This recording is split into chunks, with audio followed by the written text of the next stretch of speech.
Hi, this is Galen Johnson, and this screencast is a demonstration of a direct instruction lesson on Ishmael Beah's Memoirs of a Boy Soldier. It serves as an introductory lesson to the text as well as an introduction to close reading.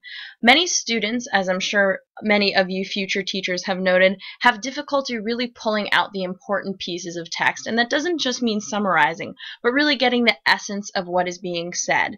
This text is intended for probably freshmen in high school, and it deals with a very serious subject matter, which is child soldiers in Africa.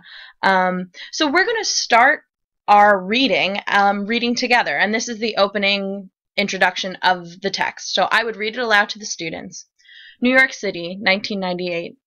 My high school friends have begun to suspect I haven't told them the full story of my life. Why did you leave Sierra Leone? Because there is a war. Did you witness some of the fighting? Everyone in the country did. You mean you saw people running around with guns and shooting each other? Yes, all the time. Cool. I smile a little. You should tell us about it sometime. Yes, sometime. So after our first reading, I would ask students to point out what the first thing is that pops out to them. And of course, I'm showing this to you on PowerPoint, although I think it would work very well on the smartboard because students can come up and circle things and also handwrite and then convert it to text writing through the smartboard. But the first thing I would say, and I would hope my students would say, the first thing that they would notice is the title. The title is very important. So it gives us setting, it gives us the time period and the place, and we would have a quick discussion about why is setting so important and how does it frame our reading. So we would discuss the time period a little bit, and then we would move on from there and look at line 1. And by looking at line 1, we would see any words that stick out to us. I would model this for my students and say that the word that really stands out to me is suspect. Reason being is it's a very strong word choice. It's a strong verb. It's not begin to wonder. Suspect has a much darker tone to it. So this is what I think about suspect, that it is this strong word choice and it implies something, and we're going to learn more about it as we continue reading. And of course, I would facilitate discussions with the students as we're going through it.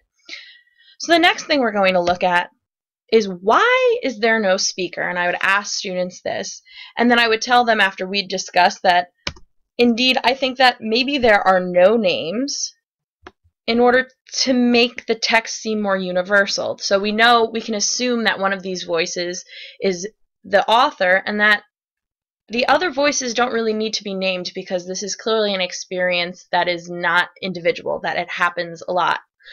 The next thing we would look at is line number 6, and I have numbered the line so it makes it easier for students to discuss. You mean you saw people running around with guns and shooting each other? And I would pose to students, why is the word choice in the phrasing saw people so important?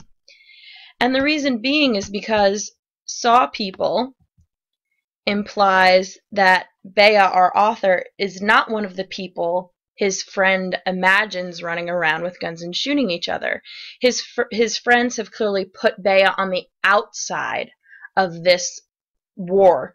But as we'll come to learn as we continue to read, is that Beah really was at the center of it, but it's difficult for his classmates to really conceptualize this. So this is where we're going to begin to talk about perspective, and how perspective can really very much alter the way one views different world events. So Beah, of course, having lived through war, has a very different understanding of what running around with guns and shooting each other looks like, whereas American students in 1998 probably have images of action stars and video games in their minds. And that's a very important discussion that we would have as we look at this introduction. From there, we'd move on to another word that very much stands out, and that would be cool. Of course, it stands out because it is a single word, and it has its own line, but also the typeface, it's italicized. So we would discuss a little bit about typeface and how it makes it stand out. But also, why is this word so important? Is it actually cool to see people running around with guns and shooting each other? No, it's really not. So this line is very important because it really puts the reader into the shoes of the author. And looking at reflecting back and seeing what that word must have felt like. But then we have this next line that seems a little out of place. He says, I smile a little. And I would ask students to respond to, why do you think he smiles? Is there anything funny about this? Is there anything pleasant about these reactions? And I would hope that students would come to the conclusion that he smiles because he's very much used to these types of responses, that he's used to people not really understanding where he comes from and having ignorant ideas about what it means to come from war-torn countries that employ child soldiers. And then the last thing we would look at closely would be the last line, which is, you should tell us about it sometime. Yes, sometime. So why is that word important? We begin with an important thing, which is the title, and we end on something important, which is perhaps the sometime that the author is referring to is this book right now. This is his chance to not just tell his friends from New York City in 1998, but the entire world what it was like to be a child soldier in Sierra Leone. And I think that this is just a good introduction, not just only to the text to frame it, which of course is very important, but an important introduction to close reading, which becomes a very important skill, especially on the Common Core. For high school students, it's going to show up very much on the PARCC in future years, is already on the HESPA and certainly SATs. And I want this to be an empowering activity to show students that close reading doesn't always deal with very technical diction or very technical critical lenses, that they are completely capable of right now reading closely and reading critically and finding the things that stand out. And of course we'll continue this practice throughout our reading of this text, but I also would want to save the presentation and the things that we came up with so that at the end of the text we can look back, see if we still agree with our ideas, see if there's anything that we would add now that we have a larger perspective because we've read the entire text.